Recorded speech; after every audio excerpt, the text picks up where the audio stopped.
नमस्कार, news room live में आपका स्वागत है। आपके साथ मैं हूं शिप्रा झा। बुलेटिन की शुरुआत करेंगे गोपालगंज की खबर के साथ।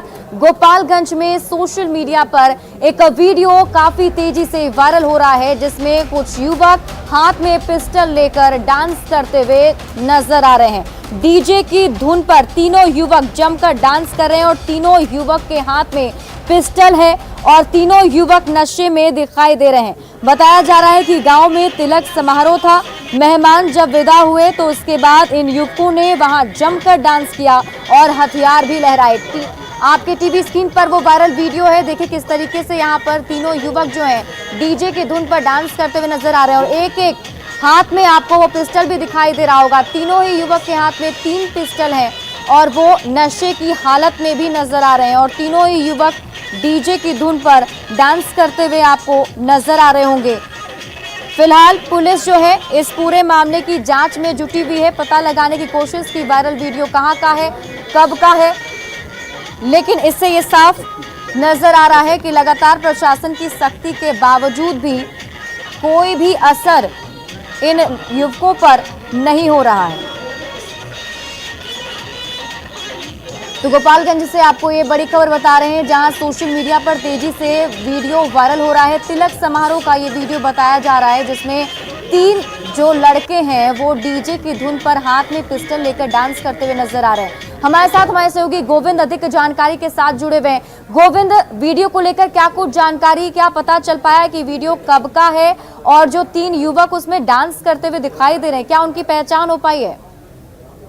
जी बिल्कुल, ये पूरा मामला नगर थाना क्षेत्र के काकड़कुंड एक गांव है, वहां का है और पिछले फरवरी महीने का यह वीडियो है, जहां पर तिलक समारोह का आयोजन किया गया था। उसी में ये डीजे रखा गया था और मेहमानों के जाने के बाद ये सभी युवक जो है 5 से 6 दिख रहे हैं वीडियो में युवक, जिसमें 3 युवकों के पास हथियार है और हथियार लेकर ये डांस कर रहे हैं और इन युवकों की पहचान जो है कर ली गई है। ये इसमें एक युवक जो है रंजीत कुमार है, जो मानिकपुर गाँव का रहने वाला है, और दूसरा युवक है उपेंद्र कुमार और तीसरा युवक पलक कुमार है, जो नवादा गांव का रहने वाला है। ये तीनों युवक है आसपास के गांव के रहने वाले हैं और इस पूरे मामले में हमारी बात गोपालगंज के जो एसपी है उनसे हुई है। एसपी आनंद कुमार ने कहा है कि सदर एसडीपीओ संजीव कुमार के नेतृत्व में एक टीम का गठन किया गया है और टीम जो है जांच कर रही है। इसके बाद जो आरोपी युवक है तीनों जो हथियार लेकर डांस कर रहे हैं, उनकी गिरफ्तारी के लिए पुलिस ने छापेमारी शुरू कर दी है। फिलहाल अभी तक किसी की गिरफ्तारी नहीं हो पाई है, लेकिन वीडियो में जिस तरीके से युवकों का तमंचा पे डांस करते हुए दिख रहा है, उस तरह से साफ दिख रहा है कितना खतरनाक है।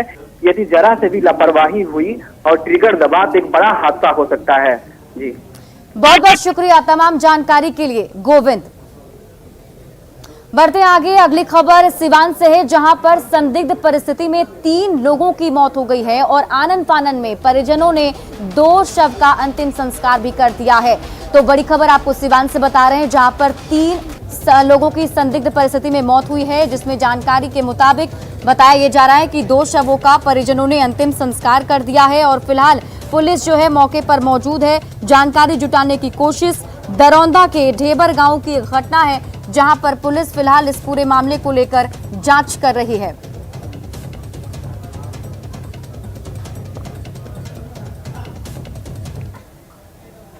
गया में नक्सलियों का तांडव देखने को मिला है। नक्सलियों ने एक पोकलेन मशीन में आग लगा दी है। इसके साथ ही नक्सलियों ने वहां पर एक पर्चा भी चिपकाया है, जिस पर्चे में नक्सलियों की तरफ से ये बताया गया है कि उनकी तरफ से जो कॉल किए जा रहे हैं तो उस कॉल को रिसीव नहीं किया जा रहा है। डुमरिया के पीपरवार गांव के पास सड़क निर्माण में लगी पोकलेन मशीन को आग के हवाले कर दिया और नक्सलियों ने वहां पर एक पोस्टर भी चिपकाया, जिसमें उन लोगों ने लिखा है कि कंपनी के मुंशी और ठेकेदार उनका फोन नहीं उठाते हैं, इसलिए उन लोगों ने इस घटना को अंजाम दिया है। और हमारे साथ इस खबर पर अधिक जानकारी के साथ हमारे सहयोगी एलन लीली जुड़े हुए हैं। एलन लीली, फिलहाल क्या कुछ अपडेट? देखिए, आपको बता दें कि ये जो पूरा मामला है वो लेवी की मांग को लेकर की ये घटना हुई है और नक्सलियों के द्वारा ठेकेदार से लेवी की मांग को लेकर कई बार फोन किया जा रहा था, लेकिन नक्सलियों के जो फोन जो ठेकेदार है वो नजरअंदाज कर रहे थे, जिसको लेकर ये घटना अंजाम दिया गया है। फिलहाल जो पुलिस है वो घटनास्थल पर पहुंचकर घटना की जांच कर रही है और जो भी इसमें जो शामिल नक्सली है उसकी छानबीन की जा रही है। आपको बता दें कि 10 मार्च को भी कल जो है वो मगध प्रमंडल का बंद आह्वान किया गया है फिलहाल जो पुलिस जो है वो पूरी तरह अलर्ट पर है और लगातार जो जंगल है वहाँ पर सर्च अभियान की जा रही है फिलहाल।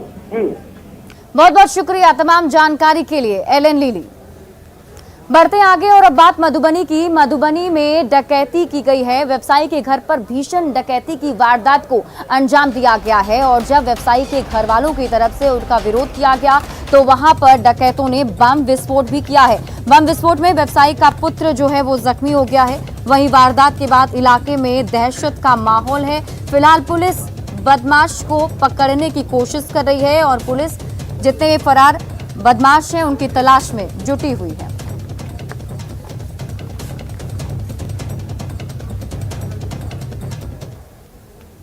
और अब बात करेंगे भागलपुर धमाके की। भागलपुर धमाके के 4 दिन बीत चुके हैं लेकिन अब तक पुलिस की थ्योरी पटाखा से आगे नहीं बढ़ पाई है। वहां पर पटाखा का कारोबार होता था। पुलिस अभी तक इसी के इर्द गिर्द अपनी जांच कर पा रही है लेकिन अब जब मोहम्मद आजाद गिरफ्तार हो चुका है और उसे रिमांड पर लिया जा चुका है तो आने वाले दिनों में इस पूरे मामले को लेकर बड़े खुलासे हो सकते हैं।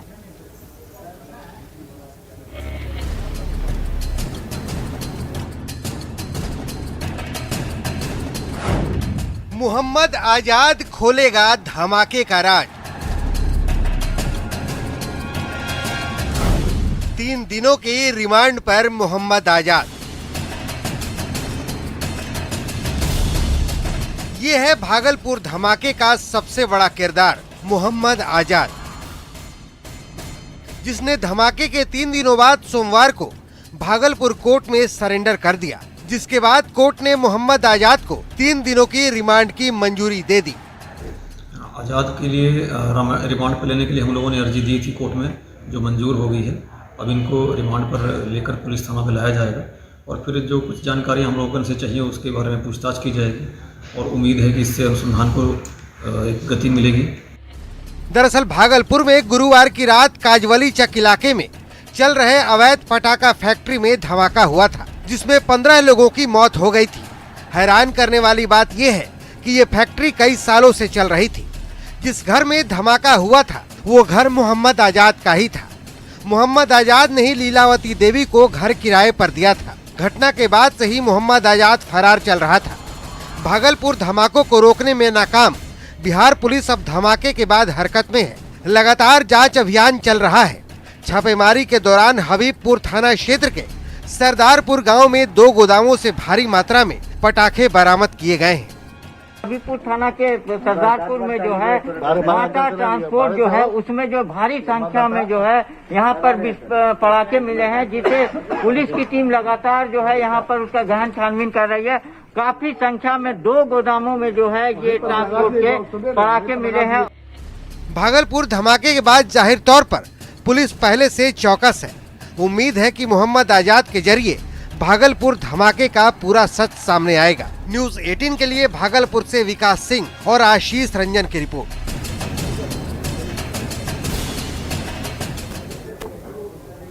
अगली खबर भी भागलपुर से ही है, जहां पर दिव्यांगजनों के लिए केंद्र सरकार और राज्य सरकार की तरफ से कई सारी योजनाएं चलाई जा रही हैं ताकि उन्हें हर सुविधा मुहैया कराई जा सके। इसी कड़ी में ट्राई साइकिल दिव्यांगजनों को देने का फैसला भी सरकार की तरफ से लिया गया था। ये योजना भी चल रही है लेकिन प्रशासन की अनदेखी की वजह से अभी वो जो ट्राई साइकिल हैं उसकी दुर्दशा हो रही है। करीब 100 से ज्यादा ट्राई साइकिल जो हैं वो खराब होने की कगार पर हैं। देखिए भागलपुर से संवाददाता आशीष रंजन की रिपोर्ट। ट्राई साइकिल जो है 100 के लगभग से ज्यादा ट्राई साइकिल कह सकते हैं कि यहाँ पर जिला प्रशासन के द्वारा रखा गया है। यहाँ ये ट्राई साइकिल जो है दिव्यांगजनों को देने के लिए का था, लेकिन 1 महीना से भी ज्यादा समय हो गया है जब से ये यहाँ पर ला के रख दिया गया। दिव्यांगों को बांटने की जरूरत थी, लेकिन जो है ये साइकिल दिव्यांगों को अभी तक नहीं बांटा जा सका है और यहाँ पर ला के जो है इसे रख दिया गया है। हम बात करते हैं यहाँ प्रिंसिपल हैं उनसे। सर पहले नाम अपना बता दिया जाए।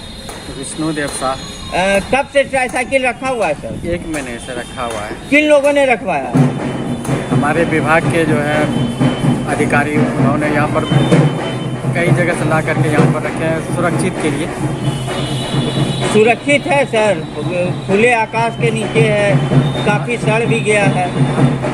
पहले कहाँ कि किस तरह था वो हमको नहीं मालूम, लेकिन हमको ये बैग यहाँ सुरक्षा के लिए रखा गया है। अगर ये दिव्यांगों को मिल जाता तो उन लोगों को राहत मिलती थी। हाँ, ये तो है, उपकरण दिव्यांगों के लिए ही बना है और उन्हीं के लिए देने के लिए रखा गया है। तो हो सकता है इसमें बात कही गई कि शिविर लगा करके बांटा जाएगा। अभी तक नहीं बांटा। अब तो विभाग की अब कहाँ योजना बन रही है वो मुझे नहीं पता। तो आप देख सकते हैं कि यहाँ पर जो है 100 से भी ज़्यादा ट्राईसाइकिल जो है विकलांगों के लिए जो है दिव्यांगों के लिए यहाँ पर देना था, लेकिन जिला प्रशासन का जो रवैया है वह कहीं से भी सही नहीं कहा जा सकता है। यहाँ पर जो है ट्राईसाइकिल जो है सड़ रहे हैं, वहीं जो जिन दिव्यांगों के लिए लाया गया था वो परेशानी में होंगे, उन्हें आज तक नहीं दिया गया। अब देखने वाली बात होगी कि जिला प्रशासन की नींद कब खुलती है और दिव्यांगों को ये ट्राईसाइकिल कब तक मिल पाता है। आशीष रंजन, न्यूज 18 भागलपुर। अक्सर मौसम के अचानक से बदल जाने से फसलों को काफी ज्यादा नुकसान होता है और इसका सीधा असर किसानों पर पड़ता है। किसानों की परेशानी जो है वो बढ़ जाती है। ऐसे में किसानों की परेशानी को दूर करने के लिए कई सारे मशीन लगाने की योजनाएं चलाई जा रही हैं। सिवान से आपको खबर बता रहे हैं, जहां पर पंचायत स्तर पर मशीन लगाया जाएगा, जिस मशीन के जरिए पहले ही मौसम के बारे में जानकारी उपलब्ध हो जाएगी। इसके लिए विभागीय स्तर पर कोशिश की जा रही है। यहां तक कि जिले में 293 स्थानों पर ARG मशीन लगाने के लिए स्थल का चयन किया गया है। अभी तक जिले के 132 पंचायत में ARG मशीन लगा दी गई है। ये नई तकनीक किसानों के लिए काफी मददगार साबित होगी। जिले के किस प्रखंड में सुखाड़ की स्थिति थी और किस प्रखंड में दहाड़ की स्थिति थी, अब आसानी से इसका आकलन किया जा सकेगा। किसानों को इस आधार पर मुआवजा देने में भी सरकार को काफी सहूलियत होगी। बिहार मौसम सेवा केंद्र एक सोसाइटी का गठन किया गया है, जो अब मौसम संबंधी सभी प्रकार के पूर्वानुमान एवं डेटा का विश्लेषण करके सरकार को उपलब्ध कराएगी। पहले प्रखंड स्तर पर सिर्फ वर्षापात का रिपोर्टिंग होता था, अब पंचायत स्तर पर ARG ऑटोमेटिक रेनगेज लगाया जा रहा है और प्रखंड स्तर पर AWS लगाया गया है, जिसको ऑटोमेटिक वेदर स्टेशन भी बोलते हैं। तो अब इससे होगा क्या कि पंचायत स्तर तक हम लोग यह आकलन करने में सफल होंगे कि पंचायत स्तर पर कितने mm की बारिश 24 घंटे में, या प्रत्येक 15 मिनट पर यह डाटा उपलब्ध होगा। हर एक 15 मिनट पर इससे ऑटोमेटिकली डाटा सेंटर को डाटा ये ARG भेजेगा। तो बहुत ही सूक्ष्म डाटा हम लोग कलेक्ट कर पाएंगे और सरकार इससे यह निर्णय लेने में सहायता मिलेगी कि किस पंचायत में बाढ़ की स्थिति है या सुखाड़ की स्थिति है या फसलों पर उसका क्या असर हुआ है। ये गणना करने में या आकलन करने में सरकार को और अधिक सुविधा मिलेगी मौसम संबंधी इन आंकड़ों से। सिवान जिले के 283 पंचायत में 132 पंचायतों में मौसम यंत्र लगा दिया गया है। आप देख सकते हैं, ये हेड ऑफिस का मौसम केंद्र है। अब जो प्रखंड में सुखाड़ और दहाड़ की जो स्थिति थी उसका आकलन किया जाता था, उससे अब सहूलियत होने वाली है। यानी आपके प्रखंड में, आपके पंचायत में कितनी बारिश हुई, कितनी बारिश न हुई, यानी फसलों को अब आसानी से अनुमान लगाया जा सकता है कि किसे सुखाड़ घोषित किया जाए और किसे दहाड़ घोषित किया जाए। और जो बाकी बचे कुछ प्रखंड है या पंचायत है, उसमें लगाने की प्रक्रिया चल रही है। मृत्युंजय कुमार सिंह, न्यूज 18 सिवान। अगली खबर सीतामढ़ी से है। सीतामढ़ी नेपाल सीमा से सटा हुआ है। ऐसे में सरकार की तरफ से सीमा विकास क्षेत्र योजना के तहत कई सारी योजनाएं चलाई जा रही हैं। यहाँ पर 10 साल पहले अस्पताल का निर्माण कराया गया था, लेकिन सारी योजनाएं जो हैं अधूरी हैं और इन योजनाओं में जो लगे पैसे हैं उसकी बर्बादी हो रही है। 10 साल पहले बना अस्पताल जो है वो अब जर्जर हालात में हो चुका है। ज्यादा जानकारी दे रहे हैं हमारे सहयोगी राकेश रंजन। सीतामढ़ी जिले में स्वास्थ्य व्यवस्था की स्थिति ठीक नहीं है और हम आपको एक तस्वीर के माध्यम से बदहाल स्वास्थ्य व्यवस्था का एक नमूना दिखाने की कोशिश करता हूं कि मैं इस वक्त मौजूद हूं सीतामढ़ी के सोनबरसा प्रखंड में और सोनबरसा प्रखंड नेपाल सीमा पर बसा हुआ है और सोनबरसा प्रखंड के कई गांव में सीमा क्षेत्र विकास योजना के तहत कई जगहों पर अस्पताल भवन का निर्माण कराया गया है और यह अस्पताल भवन सीतामढ़ी के सोनबरसा प्रखंड में स्थित है। और आप देख सकते हैं सोनबरसा प्रखंड का इस अस्पताल भवन की स्थिति क्या है। यहाँ पर पूरे बदहाल व्यवस्था का इसे एक नमूना कहा जा सकता है। कचोर गांव है और कचोर गांव में स्थानीय लोगों को स्वास्थ्य सुविधा उपलब्ध कराया जा सके, इसके लिए सीमा क्षेत्र विकास योजना से यहाँ पर अस्पताल का निर्माण कराया गया, ताकि लोगों को यहाँ अस्पताल के तहत स्वास्थ्य व्यवस्था उपलब्ध कराया जा सके, लोगों को ज्यादा दूर तक न जाना पड़े। लेकिन सबसे पहले आप तस्वीर देख सकते हैं, 10 साल पहले इस अस्पताल भवन का निर्माण किया गया है और अस्पताल भवन के जो फर्श है वो पूरी तरीके से टूट चुके हैं। अस्पताल भवन अपनी बदहाली पर आंसू बहा रहा है। यहाँ कुछ लोग हैं, उनसे बात करते हैं। बताइए क्या स्थिति है यहाँ अस्पताल का? स्थिति देखते हुए धंसा हुआ है। आप लोगों को क्या फायदा है? ये तो डॉक्टर है ही नहीं, तो फायदा क्या रहेगा? डॉक्टर तो होना चाहिए ना। डॉक्टर है ही नहीं, बाना जब से भी नहीं डॉक्टर, आज तक डॉक्टर आया ही नहीं आया। नहीं। आप लोग कभी कंप्लेन नहीं किए कि भाई अस्पताल? हम लोग ना कंप्लेन किए किसी को, नहीं किसी को करना जाएगा। आप बताइए सर, क्या कहना चाहते हैं? देखिए, स्वास्थ्य विभाग यहाँ उप स्वास्थ्य केंद्र बना के शोभा की वस्तु बना दी हुई है। बहुत सारे जो स्वास्थ्य उप केंद्र हैं, जैसे मधेसरा में, फतेहपुर में 18 लाख 20 लाख के निर्माण की लागत से भवन तो बन गया, लेकिन आज तक वहां न ANM अन्य डॉक्टर की बहाली हुई, न तैनाती हुई। अब ये देखिए 10-12 साल पहले बना हुआ है, क्या स्थिति है इसका? जर्जर बना हुआ है, खंडर में तब्दील हो गया है।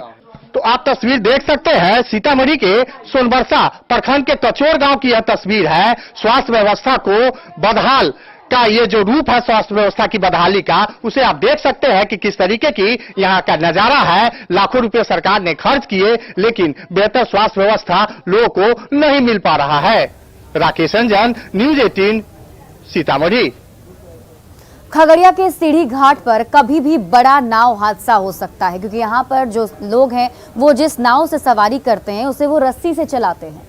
देखिए संवाददाता की रिपोर्ट। से घिरे खगड़िया में नाव एक आवागमन का मुख्य साधन है, लेकिन हम ये दिखा रहे हैं खगड़िया का ये जो गंडक नदी है, यहाँ जो नाव चलती है वो बिना नाविक के चलती है। ये आप देख सकते हैं कि ये जो इस पार से उस पार जो एक छोर से दूसरे छोर जो होती है उस पे एक रस्सी डाला गया है यहाँ पर, और रस्सी के सहारे ही जो नाव पे जो लोग बैठते हैं उसी रस्सी को खींचते हुए दूसरे पार तक पहुँचते हैं, और फिर वहाँ से जो यात्री उस नाव पर बैठते हैं फिर उसी रस्सी को खींचते हुए इस घाट तक पहुँचते हैं। सबसे बड़ी बात क्या है कि थोड़ी सी भी चूक यदि होती है, किसी कारण से रस्सी छूटती है, तो फिर नाव जो है सो वो अनबैलेंस हो जाता है और किसी बड़े हादसे की भी संभावना बन सकती है। कैसे लोग पार करते हैं? लोग जो है ना, नाव वाला कोई रहता नहीं है, और नाव जो है सो यहाँ जो है सो अपने से नाव वाला है, देखिए धोती पहन करके बैठल है, पैसा लेगा, लेकिन ग्रामीण घींच करके जाएगा, विद्यार्थी जाएगा आएगा, बहुत कठिनाई है। डर भी लगा कि बराबर हादसा होते रहता है, तार छूटा बच्चा गिर गया। ट्यूशन से पढ़ के आ रहे हैं। कहाँ जाना है? घर जाना है अभी। कैसे जाओगे घर? नाव से। आदमी नहीं रहता आने जाने के लिए तो खींच लेते हैं। डर भी लगता है कोनो समय में? लगता है, तो अकेले रहते हैं तो क्या करेंगे? तो उस पार में रहता है तो उस पार से आ नहीं ना सकता है, इस पार अकेले रहेंगे तो मजबूरी है कि आना जाना है। पुल कब होगा नहीं होगा उसका कोई निश्चित ही नहीं है। बहुत दिन से सुन रहे हैं कि पुल बन रहा है, पुल बन रहा है, चौधरी टोल से बन रहा है, तरहमपुर ढाला से बन रहा है। डर तो है, डर जिसको नहीं तरने नहीं आता उसको डर ही है, जिसको तरने नहीं आता हो तो भादवा रहे कि कुछ रहे उससे तो चलना ही है। मजबूरी है एक तरह से जी।